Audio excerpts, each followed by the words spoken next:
Well, let's see how we can use these expressions that we've learned so much about in the real world. Because after all, that's why we are learning about expressions, and that's why we learn math, is because they help us solve problems in real world situations. So I'm going to give you a couple examples and I'll show you how we can use example or expressions with them. So here is our first example. Let me get my pen already. So here's our situation. Okay, Emma is playing a video game and she's trying to beat the high score.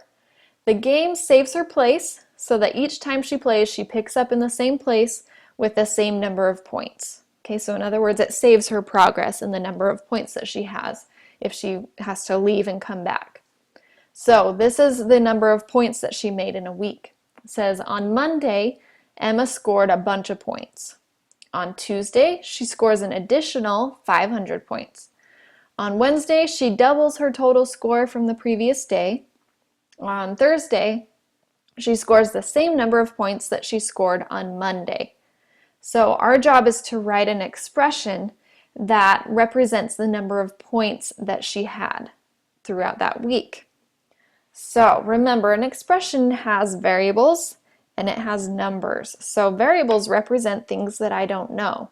So can you see anything from this information that I may need to use a variable for? Well, right off the bat it says on Monday, Emma scores a bunch of points. Well, how much is a bunch? I have no idea. And so that's where I'm going to use my variable. Okay, so we're going to say the amount of points that she makes on Monday is equal to X. Points from Monday. So if we're keeping a running total, then on Monday, she scored X points. Okay, on Tuesday she scores an additional 500 points. So in addition to what she made on Monday, she also scored 500 more points. Okay, this is the startings of an expression. Okay, on Wednesday, she doubles her total score from the previous day. Okay, this one's a little tricky. She doubled her score. So I know that means double means timesing by 2. But it says her total score from the previous day. So do I times 500 by 2? Or do I times X plus 500 by 2?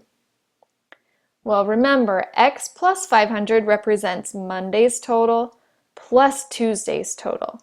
So these two things combined would be her total score from the previous day. So all of this needs to be multiplied by 2, doubled. Okay, and that would represent the amount of points that she would have by Wednesday. Okay, finally on Thursday, she scores the same number of points that she scored on Monday. How many points did she score on Monday? X. X equals the number of points from Monday. So Thursday, she had X more points. Okay, so just to reiterate, the X right here represented Monday. This 500 represented Tuesday's points. Then we multiplied it by 2. We doubled this total for the points that she got on Wednesday. And then we added X points again because that's how many she had on Thursday. So here is our expression that represents the amount of points that she made in this game. Okay, let's go ahead and do one more example. This one says, a group of friends goes to a movie together. Each friend purchases a movie ticket that costs $8, a small popcorn that costs $3.50, and a medium drink that costs $2.25. That is outrageous for drinking popcorn and a movie ticket. Okay. It says write an expression that represents the total amount of money spent by the group. Okay, so remember, I have variables and I have numbers. Variables represent things that I don't know. So what don't I know in this information that was given to me? Well, it says a group of friends. So how many friends is that? I have no idea. It doesn't say. So we're going to use a variable for this. we'll say X is the number of friends. Okay, so let's figure out how much each person spent. Well, they spent $8 on a movie ticket. They each spent $3.50 on a small popcorn and $2.25 for a drink. Okay, so that's how much money one person would spend, right? So, how would I figure out how much the whole group spent? That means I would have to multiply this total by how many people were there. And do I know how many people were there? Well, I don't know exactly, but that's where my variable comes in, X.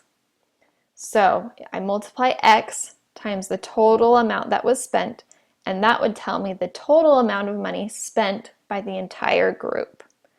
So those are the two examples that I've chosen to do for you on how we write expressions and how we use expressions to help us in real-world situations.